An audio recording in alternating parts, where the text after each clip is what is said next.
ગુજરાતમાં મુખ્ય પાકો પૈકી શેરડી અને ડાંગરના પાક છે। દક્ષિણ ગુજરાતમાં અંદાજે 2 થી 2.5 લાખ હેક્ટર જમીનમાં ડાંગરનું વાવેતર થાય છે। ચોમાસુ અને ઉનાળો ડાંગરનું ઉત્પાદન દક્ષિણ ગુજરાતમાં જોવા મળે છે। પાણીને લઈને હવે ડાંગરના પાક પર અવરોધ આવી શકે તેવી સ્થિતિ ઊભી થઈ રહી છે। ત્યારે આવનાર દિવસોમાં ડાંગરને લઈને રાજ્ય સરકાર નવા પરિપત્ર લાવવા માટેની તૈયારીઓ તેજ કરી દીધી છે। વન અને પર્યાવરણ રાજ્યમંત્રી મુકેશ પટેલે કહ્યું હતું કે 1 કિલો ચોખા પકવવામાં 4000 લીટર પાણીનો ઉપયોગ થાય છે।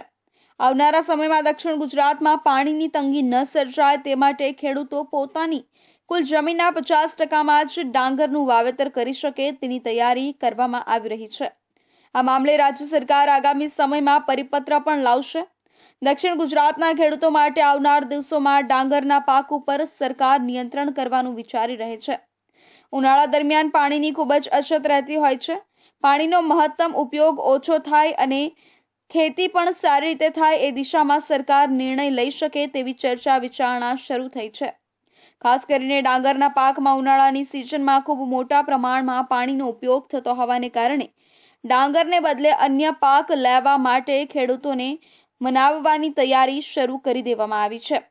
ઉનાળુ ડાંગરનો પાક ખેડૂતો ઓછો લે તેના માટે સરકાર નવો પરિપત્ર બહાર પાડી શકે છે। વન પર્યાવરણ રાજ્યમંત્રી અને ઓલપાડના ધારાસભ્ય મુકેશ પટેલે તાજેતરમાં જ એક કાર્યક્રમમાં મંચ પરથી ડાંગરને લઈને મહત્વની વાત મૂકતા અનેક પ્રકારના પ્રશ્નો સર્જાઈ રહ્યા છે। મુકેશ પટેલે પોતાના વક્તવ્યમાં જણાવ્યું હતું કે આવનારા દિવસોમાં પાણીને લઈને યુદ્ધ થશે। આપણા ત્યાં 2 પ્રકારની પાણીની સ્થિતિ છે। એક તરફ પાણીનો અભાવ છે અને એક તરફ પાણીનો પ્રભાવ છે। પાણીનો પ્રશ્ન આગામી દિવસોમાં વધુ મુશ્કેલ થવાનો છે। ત્યારે દક્ષિણ ગુજરાતની અંદર જે પ્રકારે ઉનાળામાં ડાંગરનો પાક લેવામાં આવી રહ્યો છે તેની પાછળ ખૂબ મોટા પ્રમાણમાં પાણીની સુવિધા ઊભી કરવી પડી રહી છે। એક રીતે કહીએ તો 1 કિલો ડાંગર પાછળ 4000 લીટર કરતાં પણ વધારે પાણી જાય છે।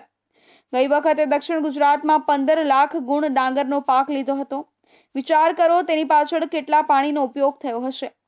ભગવાનની મહેરબાની છે કે આપણા ત્યાં વરસાદ સારો પડે છે અને ડેમ ભરાઈ જાય છે। બધા દિવસો આપણા માટે સરખા નથી રહેતા।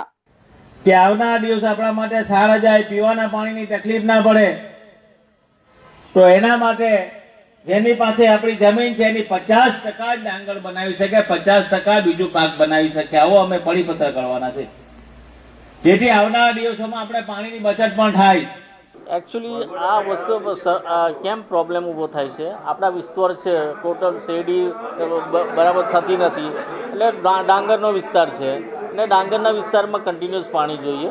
અમે ઝીરો પરથી નહેરના ઝીરો HR છે ત્યાંથી 3560 ક્યુસેક પાણી આપીએ છીએ અને 3560 ક્યુસેકમાં આપણા ઓલપાડ અને રાંદેર વિસ્તારમાં 1750 ક્યુસેક પાણી આ સાઈડ આવે છે અને એકલા રાંદેર સબ ડિવિઝનને 450 ક્યુસેક પાણી આપું છું હું।